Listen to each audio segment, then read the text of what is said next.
ഇടുക്കി മൂന്നാർ ടൗണിലെ മഴവിൽ പാലം അപകടാവസ്ഥയിൽ. കാൽനടയാത്രയ്ക്കായി നിർമ്മിച്ച പാലമാണ് അറ്റകുറ്റപ്പണികൾ നടത്താത്തത് മൂലം തുരുമ്പെടുത്ത അപകടാവസ്ഥയിലായിട്ടുള്ളത്.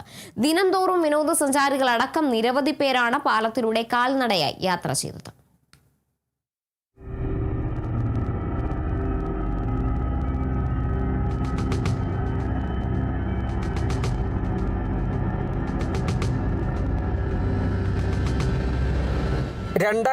ലാണ് മൂന്നാർ ടൗണിൽ നിന്നും മാട്ടുപ്പെട്ടി റോഡിലേക്ക് കാൽനടയാത്രയ്ക്കായി പഴയ പാലത്തിന് സമീപം പുതിയ പാലം നിർമ്മിച്ചത്. ഈ പാലമാണ് യഥാസമയം അറ്റകുറ്റപ്പണികൾ നടത്താത്തതിനാൽ തൂണുകൾ ഉൾപ്പെടെ എല്ലാ ഭാഗങ്ങളും തുരുമ്പെടുത്ത് നശിച്ച് അപകടാവസ്ഥയിലായിരിക്കുന്നത്. പാലത്തിന്റെ കൈവരികളുടെ പല ഭാഗവും തുരുമ്പെടുത്ത് നശിച്ച അവസ്ഥയിലായി. പാലത്തിൽ കയറുന്ന വഴിയും മഴ വന്നാൽ വെള്ളക്കെട്ട് രൂപപ്പെട്ട് നടക്കാൻ കഴിയാത്ത അവസ്ഥ.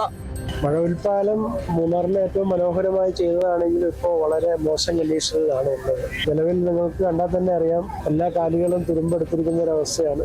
കൃത്യമായ പെയിന്റിങ്ങോ മെയിൻ്റനൻസോ ഇല്ലാത്തതായിരിക്കാം അതിൻ്റെ കാരണമെന്ന് മനസ്സിലാക്കുന്നു. അത് ചെയ്തില്ലെങ്കിൽ വലിയൊരു വിപത്ത് നമ്മളെ കാത്തിരിപ്പുണ്ട്. തന്നെ എല്ലാ മഴക്കാലമൊക്കെ വരികയാണ്.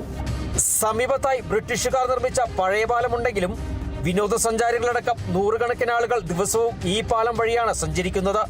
കാൽനടയാത്രയ്ക്കായി പാലത്തിൽ വിരിച്ചിരിക്കുന്ന ഇരുമ്പ് പാളികളും നശിക്കാറായ നിലയിലാണ്. പാലത്തിന്റെ പില്ലറുകളും അതേ അവസ്ഥ തന്നെ. പാലത്തിന്റെ കമ്പികളെല്ലാം ദ്രവിച്ച് ഏതാണ്ട് പാലം അപകടാവസ്ഥയിലായി. ഒരു അപകടം ഉണ്ടാകുമ്പോഴല്ല അധികാരികൾ ഓടിയെത്തേണ്ടത്. അത് ഉണ്ടാകാതിരിക്കാനുള്ള നടപടിയാണ് ആദ്യം കൈക്കൊള്ളേണ്ടത്. ക്യാമറമാൻ എ പി രാജയ്ക്കൊപ്പം വിനീഷ് ആന്റണി, കേരള വിഷൻ ന്യൂസ്, ഇടുക്കി.